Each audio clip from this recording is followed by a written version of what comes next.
I lost all motivation. And my sales manager kind of let me go through this season of grief until one day he pulled me in the office and he said, Jeff, enough is enough. You need to make a decision that you're either going to be the person that I know that you can be and reach your potential and start working again, or you can't be on my team.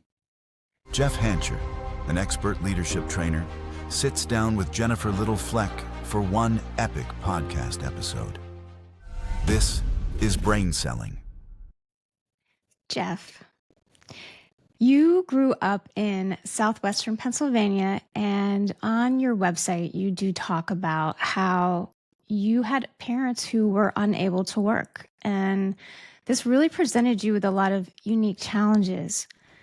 But your journey from that place and time to becoming a Fortune 500 executive, and then now an award-winning leadership coach with a very successful book launch. How did the early experiences of how you started out really help influence your perspective on leadership and communication? That's a great opening question. I love the question because I always, when I get the question, my hope is that somebody hears it that needs to hear it.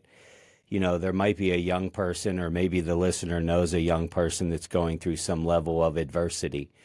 You know, for us, it was intense adversity. You know, I had a mom that battled a disease called lupus, a dad that battled chronic osteoarthritis that led to amputations and multiple surgeries.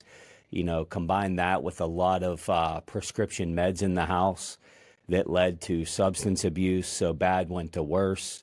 To say that we were in poverty would be an understatement, because not only were we a product of the system, but we mismanaged what we even had. So it was a lot of bouncing around from one landlord to the next, utilities being shut off.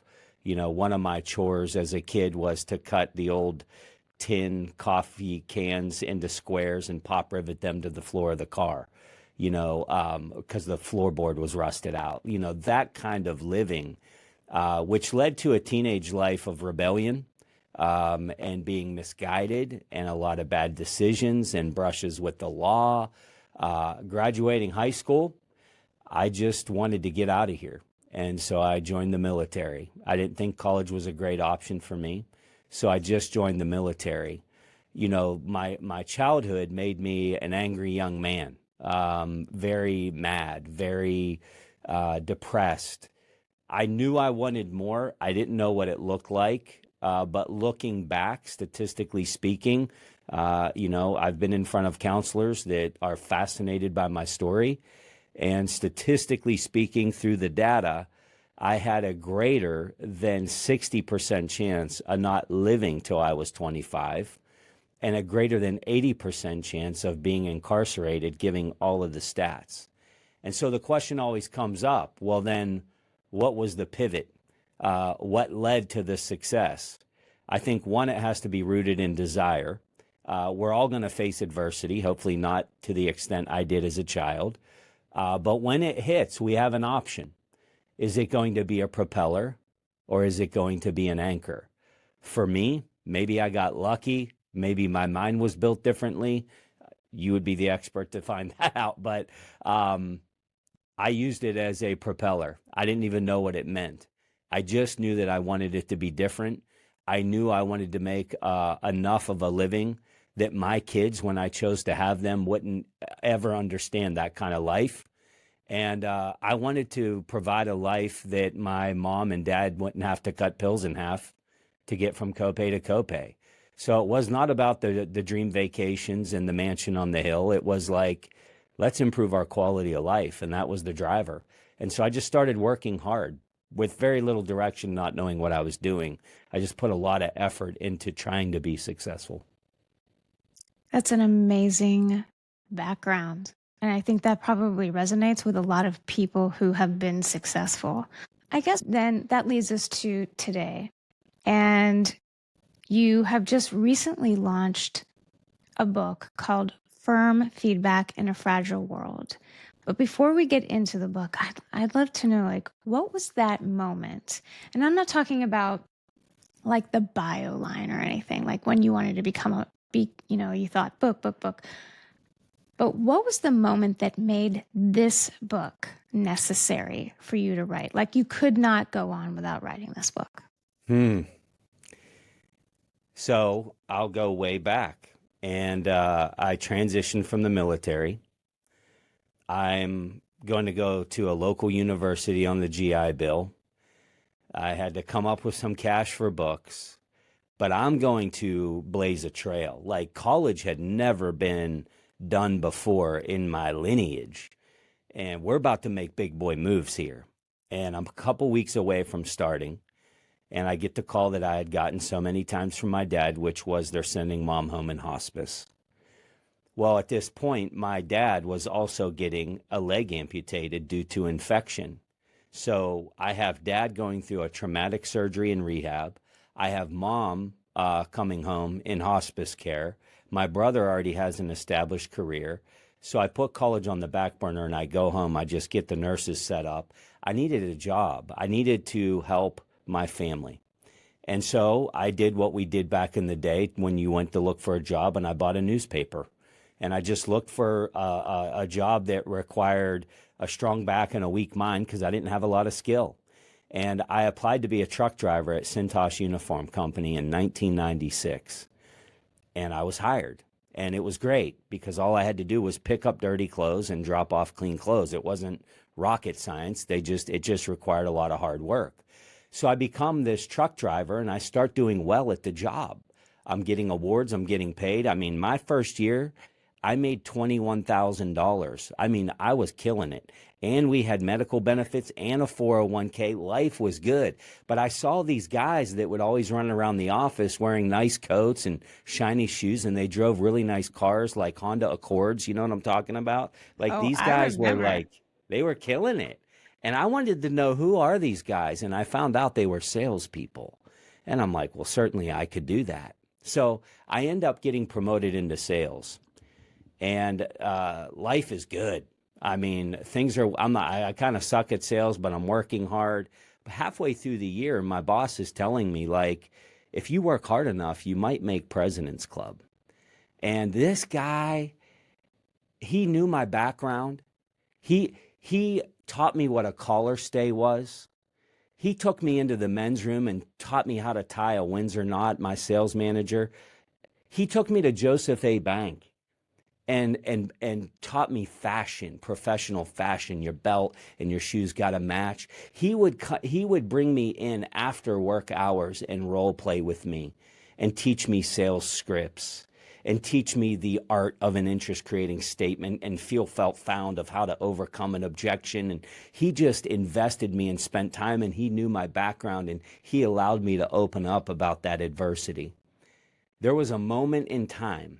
Things are good. I mean, now I'm making way more than 21,000. By the way, I'm driving a Honda Accord. Life is good. We're looking at houses for my parents so they can get out of that one-bedroom high-rise and get them some level of quality of life. Things are starting to progress. And I got a call one morning from my father who said, you need to get to the hospital. It's not good. And I went, like I always had. But this morning it was different, because it was this morning, Jennifer, that I held my mom for the last time as she took her last breaths. And it rocked me. Everything that I was working so hard for was gone. And I lost motivation. I no longer cared about the fancy suit and the tie and the Honda Accord. I was just angry, and I felt that rebellion coming back. I lost all motivation. And my sales manager kind of let me go through this season of grief until one day he pulled me in the office and he said, Jeff, enough is enough. You need to make a decision that you're either going to be the person that I know that you can be and reach your potential and start working again, or you can't be on my team. And he said, and I hope you choose well, because you have an 18-month-old son. You still have a dad that needs you. And you told me that your motivators was to make sure that your family never felt the pain that you felt. And you're about to blow the biggest opportunity of your life. And I'm simply not going to allow you to do that. But if you choose to, you can't be on my team. Now, if you would have rewound that to teenage Jeff, I probably would have popped him in the nose and walked out of the office and said, "You're not going to tell me what to do." Here was the difference. Now, that's some firm feedback. Right. Here was the difference between what he did and where most leaders miss it. He earned the right. He made the big deposits that earned him the right to make the big withdrawal. Now I go on to make President's Club. I go on to make multiple President's Clubs. I go on to go with 11 promotions in that company, to have the confidence to leave that company, start my own business, now creating a brand for myself and launching a book and all this stuff. And why do I tell you that? Well, because I want the listener to know I'm awesome, right? No, I'm not that awesome. I had great leaders, full stop. I'm not college educated. I didn't know how to tie a tie. I didn't know what luggage was and what to buy. I had great leaders that mentored me. And I often wonder, Jennifer, in that moment, in that office, on that day that my sales manager had that conversation, what if he didn't? What if he had that conversation and didn't earn the right and I didn't respond to it the right way? Would I literally be who I am today? I don't know. But that's the high calling of leadership. And it's moments like that and many like that that I experienced as a follower and then as a leader that compelled me to write this book so that leaders, when faced with the opportunity, will have the tools that they need, not only to drive great business results, but to literally transform lives. That's the passion behind the writing of the book. That is absolutely incredible. It's remarkable. You know, I think about those people in my life too, and I've had those conversations with myself. What if this person had never walked into my life? What if this person had never mentored me? Because we all have those managers that we remember that really helped us move forward. But we also have those managers that we said, I never want to be like that person.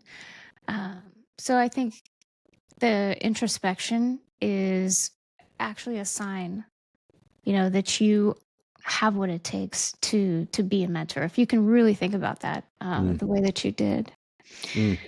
So there are, let's face it, 100 books, maybe even thousands of books on leadership. So why does the world need this one from you, Jeff Hancher? Yeah, that's another great question, because this topic was in my heart. There are a lot of leadership books. There's a lot of books written about feedback, no question about it. And I looked at those books when I was writing it, and the difference between those books and what I write, I believe, is the framework. But I think it's also a moment in time. I think books that carry any level of success, they capture a moment in time and they solve a problem. When I was writing the book, it came off the heels of a workshop that I created, that I built during the pandemic. During the pandemic, there wasn't a lot going on, so I was just generating content. And I went back to multiple years of succession planning notes from my Fortune 500 job, and I started to dissect what was it that held leaders back from promotion. What held people back from getting the leadership title? And it came down to two things. Number one, a lack of emotional intelligence. And number two, challenging leadership, or the ability to lean into tough conversations effectively. And so I thought emotional intelligence is overplayed, so I went down the road of this topic. Well, the workshop started selling out. It has sold out every time we've opened it to the public. I do it all across the country. So when I'm thinking about this book, the book is basically the workshop with all of the stories and the framework in it. But now think about the moment in time. You know, quiet quitting is currently costing the global economy $9 trillion a year. That's a staggering number. We can fix that. There was a national poll done not too long ago, and in this poll, 65% of leaders said that they strongly agree that they were effective at giving feedback.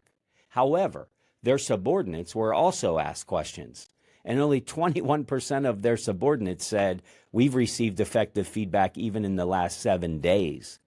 There is a gap between leadership effectiveness and some of these staggering things that we're seeing in the workplace. It's never been harder to lead, in my opinion, than right now. We are post-pandemic. Do we stay in the office? Do we let them work remotely?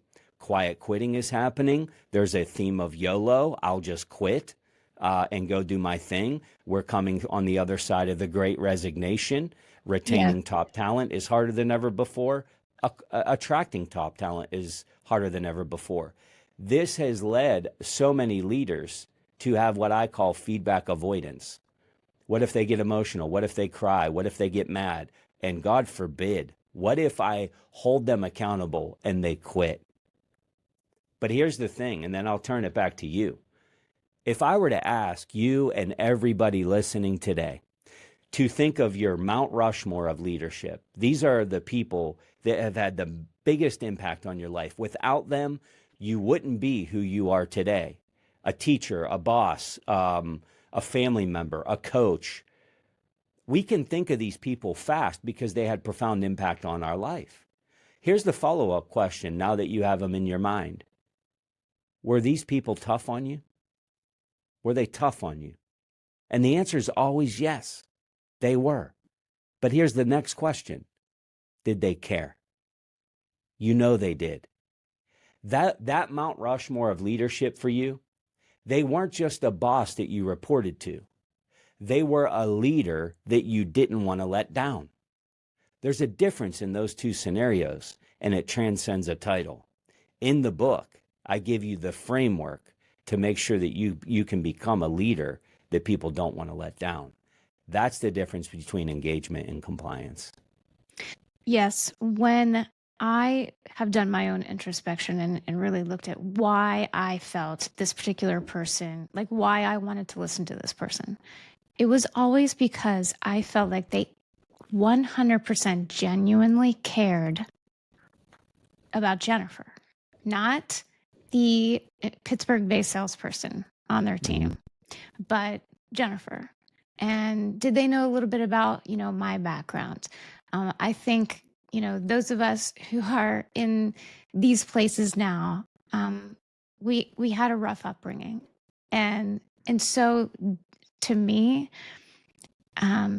they were always that missing, school of hard knocks parenting that I never had. And so getting it, later on in life, better late than never. Right. Yeah. But that's really what drew me to them, and I think that you're right. If that person, what was so interesting is I had a really great manager like you're describing, but then I had somebody come in and take over the same team who had not built up any of that capital, just as you were saying, and was making some pretty rough demands on the team and giving some pretty rough feedback, and it was not received well.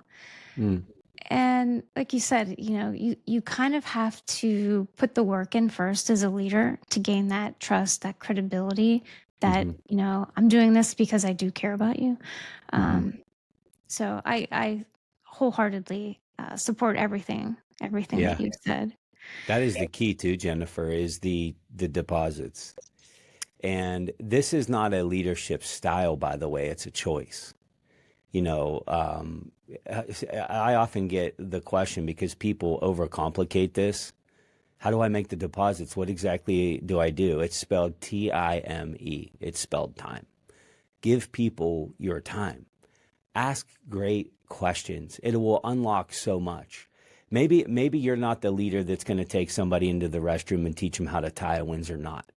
Maybe that's extreme to you. And maybe you're one of those leaders that says, yeah, but Jeff, you don't really understand my team. Maybe you're a leader that leads blue collar, and this is what I hear all the time. Well, that's kind of fluffy. That's not my team. I believe in the depths of every person, there is a soul and there is a desire for better. Whether they're showing you that or not, I believe that. If you've ever tried to capture or help a stray dog, you've been through this. You know, our goal is to help the dog. It's famished, it's starving, it's grungy looking, and we have empathy for this dog. And so what do? I mean, nobody goes up to the dog and says, I'm your hero. I have arrived. I'm here to help. Go ahead and jump in the car. Your life's about to get better. And then the dog just jumps in the car. That's not what happens. We go to try to help the dog. And what does the dog do? It bites us. Why? Well, because it's been abused. It's been hurt by people like you. And so what do? You start giving it food. You start talking kindly to it. You'll wait on the side of the road for as long as it takes with fuzzy blankets, snacks, treats, whatever it might be. As long as it takes, I want this dog to know I care. Once that bond is formed, and only then will the dog not bite you. But then something has to take place where the dog's like, all right, I'll get in the car. And by the way, that's a noble thing to do. But that's a dog. We're talking about human beings. We're talking about human life. We're talking about people that are waiting on leaders to step up into their potential so that we can help others reach theirs. These are the deposits. We got to form these bonds, these relationships. We can do this through smart goal setting. We can do this through individual development plans. We can do this by setting routine one-on-one debriefs. I'm a believer as a business consultant. I get called in when things are bad. They're hemorrhaging, turnover's high. We're not making sales numbers. My number one question I always ask to diagnose the problem is this: is every employee, every single employee in your company meeting with their leader in a one-on-one fashion on a routine basis? And I will tell you, greater than 80% of the time, the answer is no. Number one reason I get, we don't have time. And I will say this, then hire more leaders. Because if there's one thing that we need to invest in, it is people. It's our most precious, quote unquote, asset. It's our biggest opportunity to create competitive advantage. It's an investment. It's worth the time. Well, Jeff, if I met with people, what would I say? Just start asking questions. Go to my website, jeffhancher.com, free resources. Start downloading my favorite leadership questions. Just start asking questions. Then learn about SMART goals. Then bolt on new things and become the leader, not the manager that you're called to be. The book will outline all of this, of course, to help you on that road to, I don't know what the heck I'm doing, possibly, to how do I become more effective? But earning the right is critical. That's interesting that you brought up the dog analogy, because there have been a lot of people who look at the way that Cesar Millan trains dogs and they apply that to leadership principles, because it's really all about being firm with the animal, but also showing that you're not a threat, that you care. We respond to people showing that they care. If we are not recognizing that immediately, if we start with I, forget it. You're gonna have those issues. Mm-hmm. No doubt. What I think is also interesting is that you mentioned is, these leaders think that they are giving great feedback, and then when you ask their employees, it's a completely different answer. One of my larger clients recently had me create an entire program in which the managers would go through a program, and then they would implement, the techniques, the feedback and coaching techniques that they learned in the program with their team. But, it's so hard to measure that. So that we came up with this whole separate program just to help the managers measure Mm, what the impact was mm, of their feedback. it's Like, good. did it change the goal or not? Yeah. And that has been amazing because now they're seeing, oh my gosh, my coaching had zero impact, or oh my gosh, my coaching had a massive amount of impact. Maybe I should do that more. Yes. The problem is our brains go into the default mode network, which is Yep. where we just keep doing things that we've always done if we're not challenged. Yes.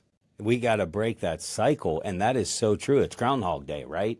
It And is. oftentimes we develop our leadership style based off of the leadership that we've been around, because that's all that we've been exposed to. That's why we got to go out and we have to learn. But this feedback thing, Jennifer, it is paramount. Everybody listening today is either a product of the feedback they've been given or the feedback that's been missing from their life. That's the end result of who we are today. Feedback we've been given or the feedback we needed and didn't get. That's who we are. Now check this out. 74% of employees nationally in the United States believed that the only time they receive effective feedback is in the annual performance review. Now, those same employees also said, 29% of them said that they believe that the annual review was accurate, meaning the majority, 70% call it, said, you know what? This thing's not really accurate. It's a compliance driven thing by HR, whatever it might be. But if you look at the companies that adopt the culture of feedback, meaning it is a culture, we don't look past things. We're direct, we're firm, we care, but we're firm. 6 times more likely to receive meaningful feedback are the accelerators of the companies that have the best cultures and the best performance. When managers provide daily feedback, which is wild to think if you're not doing it at all, employees are almost 4 times more likely to stay motivated to do outstanding work. Why? Because they're not only passionate about serving that leader, but they believe in the cause, and that leader has attached the cause to their why. Remember Sean? He did this, my sales manager. He did this for me. When he said enough is enough, he said, you told me one of the things that was important to you was making sure that your kids never experienced what you experienced. What did he do in that moment? He tied why success was important to me to the Yep. mission. It was never about sales results. It was never about making President's Club. That would be very shallow of him, wouldn't it? I need more sales from you. Get your head out of your butt. Nobody cares. When we attach the mission to us through feedback, game over. It changes everything because now I'm attached to the mission. That's the Exactly. power of feedback. Real quick, if this is hitting home, you're not here by accident. People like us, we don't just consume, we back what matters. So if this kind of content speaks your language, go ahead and hit like or subscribe right now. It's how we keep building this together. It tells me to keep going. All right, let's get back to it. One of my mentors, Chase Hughes, he talks about the needs, decisions, and values pillar. And what he did was recognize, the values upon which your decisions will be made, and then accordingly, what you need to hear to remind you of your value. So I think it's a very powerful way to lead. It's a very powerful way to coach. One of the things I want to circle back to that you said was just around, how people don't like giving feedback. People don't like receiving feedback. A lot of people in the world, and it's understandable. And I know from what I teach in my frameworks that when we bring up the feedback word, a lot of people, they go into amygdala hijack, meaning, their fight or flight response kicks in, they get nervous, critical thinking kind of shuts down a little bit because they're in fear mode.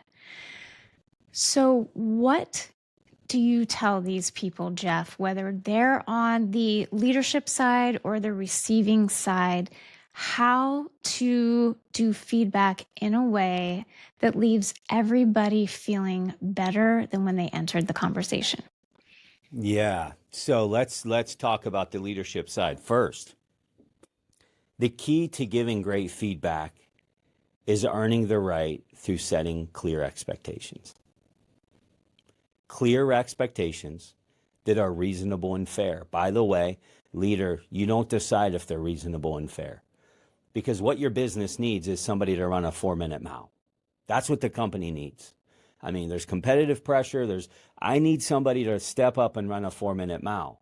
Well, the problem with asking somebody to run a 4-minute mile is somebody's going to say, got it. They have no business running a 4-minute mile. They have a titanium hip and 2 artificial knees, and they're like, let's do this.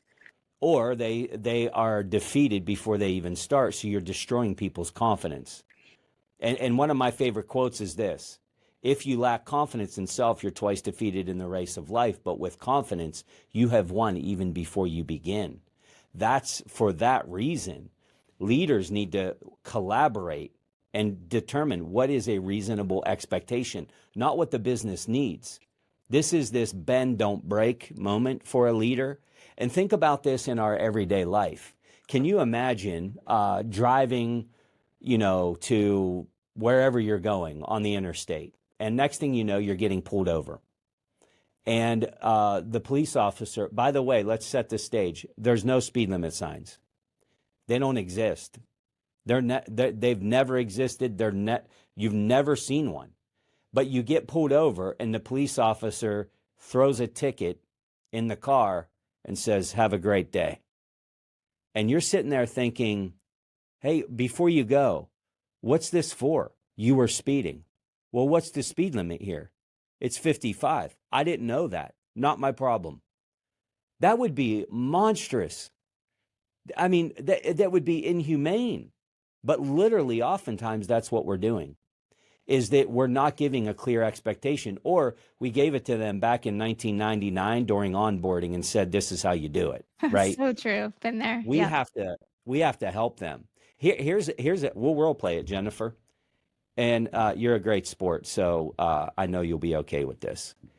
If I were to ask you this question, if your breath ever had a bad odor, and we were at a conference or a business seminar, and I smelled it, would you want me to tell you? 100%. Why would that be important to you to know? Because I don't want to offend anybody that I just met or am going to meet that day. Yeah. And I know from knowing you for a while, your brand is important to you and you want people to take you seriously because you have a message for the world. And so I'm committed to that. I'm going to do that for you. Now, fast forward 3 weeks, we're at the conference and I smell it. And I pull my mints out and I say, hey, remember a few weeks ago, you asked me to tell you? Well, today's that day and I brought mints. I've just given you a gift of hard feedback and I've earned the right. Now, totally different scenario, same data. You and I are in the convenience store line. I've never met you before. You're behind me directly in line. It's the same bad odor of breath. And I turn around and I look you in the face and I say, your breath stinks. Same data, but you're offended. Who are you to tell me? Here's the difference in those two scenarios. One, I earned the right and I'm giving a gift. The other one, I didn't earn the right and I'm a monster. The data's the same. As leaders, we don't worry ourselves about being right. We worry ourselves about being effective and transformative. When you're going to give feedback, you earn the right by setting the table with clear and reasonable expectations, training people on the expectation, attaching the expectation to why it's good for them. Then, and only then, do I earn the right to give feedback. But as humans do, despite all the feedback and the debriefs and the SMART goals, they're going to drop the ball. which then leads to accountability, which is a critical piece in the firm feedback loop. I love that example because I was thinking, all right, so really, let's say that a stranger did that to me in a grocery store line. My reaction would have been like something around the lines of, wow, I am really impressed with you right now because you are a total stranger to me. Yet you had the ability to turn around and tell a complete stranger that their breath stinks. You would make a great salesperson and I could mold you there. Like, that's where I'm going because I'm trying to Yes, figure out like what makes someone say that to a complete stranger. I just had a sheer curiosity, you know. man. Isn't that profound? But yeah, but like how like you said, most people's reaction to that is going to be like, "Oh, Offense. wow, I'm completely offended. You're Yeah. this, that, and the other name." But what if we paused and said, wow, that is just amazing that you felt comfortable enough to say that to a complete stranger. Tell me why you felt like you could do that. I would love to know your mindset on this. Like, Yeah. Yeah. We talk about it a little bit in the book of seeking feedback. I hate to report that the world is void of all the great leaders that we need. And so we have this stray dog mentality out there because we've been beat and whipped by bad leaders. And so when they come across a good leader, that leader's just like, oh my gosh, I'm just trying to help. They won't let me into their world. They're always offended by feedback. Here's what I need to say to the person that has a hard time receiving feedback. Feedback is a gift. It doesn't mean that the leader's right. Maybe your breath is minty and they didn't even smell your breath. It wasn't even you. Say thank you because somebody is taking time. Now, look, you might be listening and have a poor leader. Their approach is off. They don't have a feedback style. We talk in the book that all feedback's not the same. Directive, collaborative, Socratic, supportive, down the list. A lot of leaders, they don't know what feedback tool to pull out of the belt and use. And sometimes you'll hear a leader pride themselves and say, I'm very direct. I want to get that out there. Oh boy, this is going to be a fun ride. Nobody needs to broadcast that. That's exhausting. But for the person receiving it, not only should you welcome feedback, but you should seek feedback. This is what the most elite performers do. Navy SEALs aren't waiting for somebody to say, hey, you might want to try this or try that. They're going looking. They're running back the tape, right? They want to find incremental ways to get better. Feedback does that. If you have a boss that's not doing this, go ask questions. What are my blind spots? What could I get better at? What should I know that I don't? Who should I meet that I've not met? These are the things, Jennifer, literally that has transformed my life. How do you go from a kid in the back of cop cars, a juvenile delinquent, and I'm not here to say I've arrived, but I'm pretty far from where I came from. And I will tell you, it's through the hard conversations. It's through the feedback. It's through seeking feedback. Two things will change who we become: who we surround ourselves with and what we consume. Full stop. That's it. It's those two things. So we have to go get that feedback. And leaders, I'm begging you, earn the right to have the tough conversation. It's in the tough conversation when we earn it that literally we can see lives transform. That's my story. That's who I am. That's why I am who I am. It's not because I'm amazing. I worked hard. Just like a lot of people work hard and fail. We know this. I had great leaders that invested, and now I want to give that gift to the leadership world. But we got to go get the feedback. We got to chase it down. so can I share a story Yeah. about asking for feedback that I think literally every person in the world can relate to, especially if you have kids?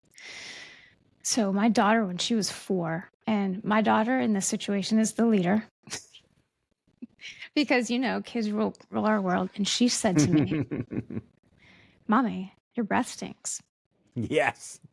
She did. She was the one that said this to me. Okay. And I said, oh my gosh, I'm so sorry. So I would go brush my teeth, whatever. And, a couple hours later, she's like, Mommy, your breath stinks.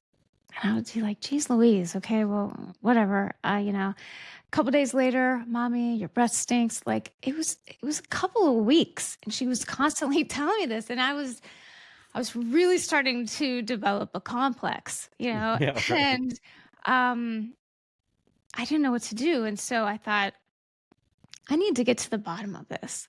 I need to, because I'm thinking that I am like basically just grossing out every single person in my presence. Maybe I have like some mouth disease, like I don't know. And so I thought, you know what? I need to get more information. I need to get more feedback. So I sat my daughter down and I said to her, I'm like, honey, you keep telling me that my breath stinks. And I want to understand, like, why do you think it stinks? Because I keep brushing my teeth. I'm now brushing my teeth 5 times a day because you're telling me that my breath stinks, and I have this really good minty toothpaste that like smells really nice. She goes, Mommy, that's the problem. I hate mint. Perspective. And I was like, oh my gosh, what a huge teaching moment Mm, that was mm, for me. Because what I thought smelled nice, she hated. mm, And all I had to do was ask some questions or go mm. seek more feedback. And I feel like, Jeff, you need to build that into your breath stinks story There because you go. because like how crazy is that you Mm, use that example, but I had a real life example of that. But yeah, mm. she hated Man, mint. So mint perspective. toothpaste stunk to her. Yeah. We talk about that a little bit in the book. We talk about the difference between feedback and accountability. Because feedback, expectations and feedback earn you the right to the accountability. We know accountability is necessary. If you're going to put up a speed limit sign, you better be willing to write a ticket. Can you imagine a world where there was no speed limit signs or tickets? Like it would be mayhem out there, right? But you've probably heard of this, and many of your listeners probably have. But I love the situation behavior impact technique, where we capture the situation, we reference the behavior and the impact of the behavior. Why I love this technique so much is it takes out ambiguity. It takes out opinion. We can't go to somebody and just say, you're rude. That's an opinion. Describe the behavior. And, ask questions around this SBI technique, like, what were you trying to accomplish by doing that when the employee interrupts you in front of the whole team or whatever? Because there can be a perspective. And what if our perspective's not right? Your daughter was right in her own mind because she For sure. doesn't like how mint smells. And so your breath stinks to Yes. her. Well, to the rest of the world, it's fantastic. So we leaders can fall into those traps, and we call these bias, leadership bias. That doesn't mean that you're right. So let's stick to the data. Let's stick to the facts. If somebody interrupts you in a meeting, we never pull them into our office and say, you were rude. Never. Because rude is an opinion. We state the facts. You interrupted me in the meeting. This morning's meeting, situation, you interrupted me, behavior. The impact was I lost all my train of thought. And more importantly, it made you look foolish in front of your teammates. And I know how important it is for you to advance in the company. What do you think you should do differently next time you get emotional like that? Now we're setting the table for accountability. Because accountability, passive leader listening, please hear me. The sheet cakes and pony rides aren't going to cut it. That's not enough to get people to do it. You're liked, but you're not respected. You have to have accountability. Aggressive leader, making people bleed and bruising them is not going to get you respected. You got to set expectations, not just hit people, and you got to give them feedback.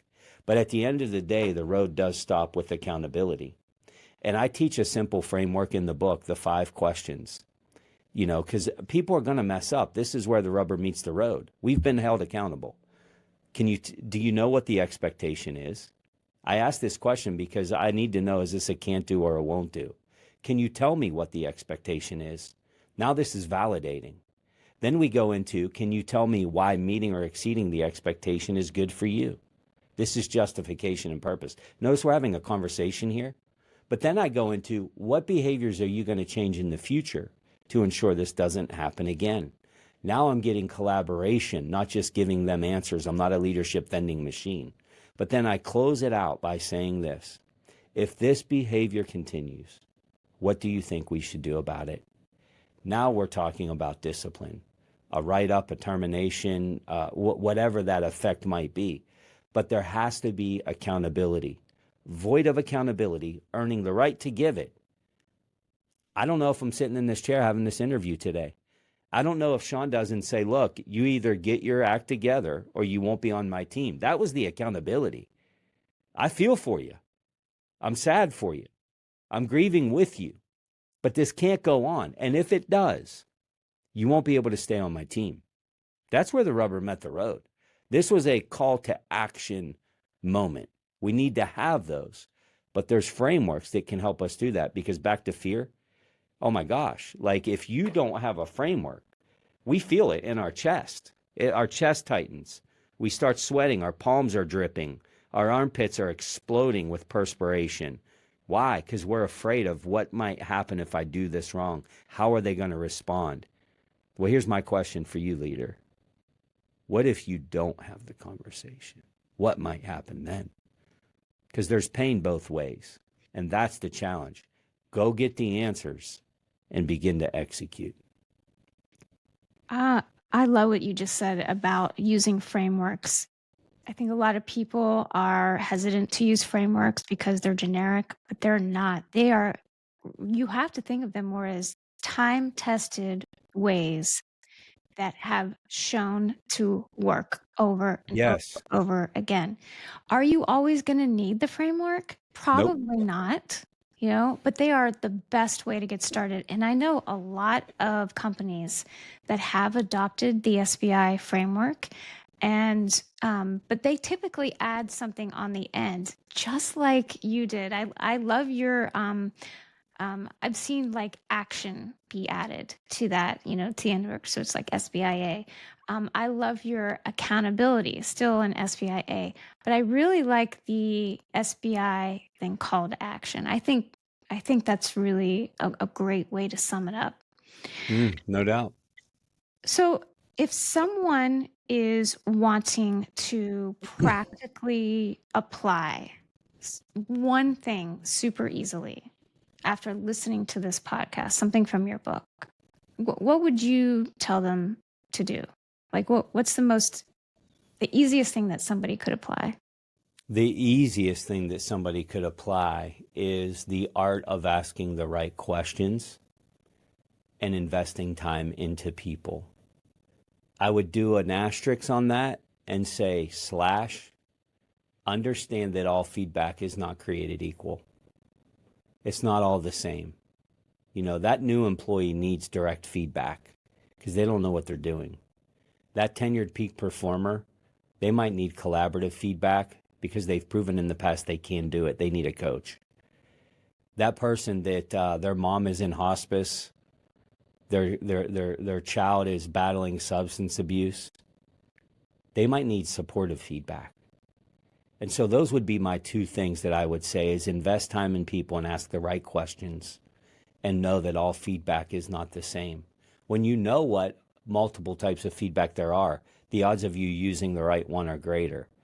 And that's what we're trying to help leaders with. All right. So I know that any organization that reads this book is going to be much, much better off than they were before they read it. But I'm curious, what impact are you hoping that firm feedback in a fragile world has on organizations? For me, it transcends business. And this sounds so cliche and so fluffy. Hopefully, hearing my story, you hear my heart. I hope to get more stories from people that are benefiting from great leadership. I hope to get more stories of like the one I shared today.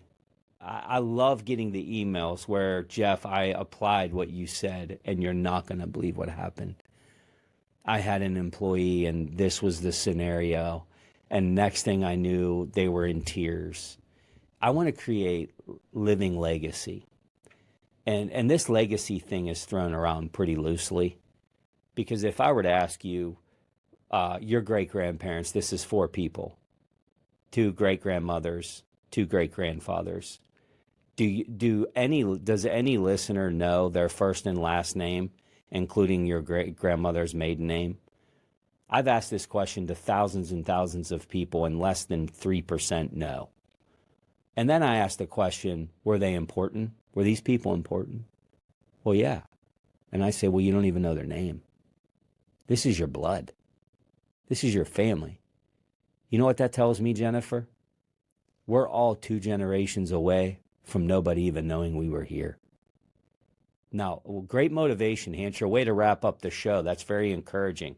Here's my call to action. What are we doing right now? What are we doing right now to make impact? I want this book to my info@JeffHancher email to explode saying, I did what you said and it actually worked. What I love hearing from people that leave our workshops, nobody has ever taught me this before. Where has this been? I've been a leader for 10 years. I've been doing it wrong for 10 years. Light bulb, light bulb. And hearing the stories after people start executing the framework, which at first feels very robotic, just like singing a karaoke song for the first time is horrible. Mm-hmm. But that's my hope, Jennifer, is that we hear those stories, those life-changing stories, which, by the way, is great for business. Great for business. See, this is why you and I randomly met on an airplane, what, 6, 7 years ago? I don't even know how long it's been now. Because what you just said, the best thing that I've ever heard after a similar training was, how did I not know this? Why have we not been taught these things? This is the training I've been waiting for 25 years. Mm. And when you feel that, you're like, finally, I think we're getting to the point where people are recognizing what a good training framework leadership does. Mm-hmm. And people recognize it, Jeff, because here's what I have taken from this. Whether you're teaching communication models like myself, teaching leadership models like yourself, you're changing people on a personal level, not just a business level.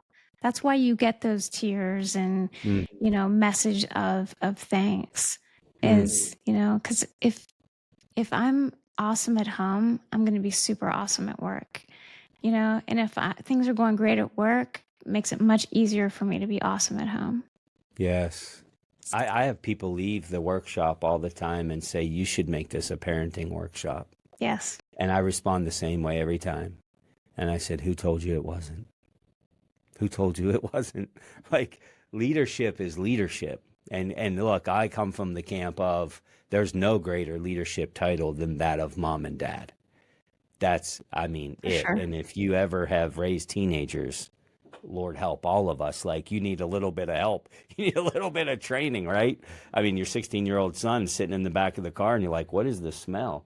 Oh, I forgot to put on deodorant. You what? Like, I showed you when you were 10 how to do this. What's going on? I got to reestablish the expectation. Like, it's in every area of our life. What we're talking about here is effective influence. Get over your title already, right? We're talking about influencing people. We've all had a leader that we didn't care what they said.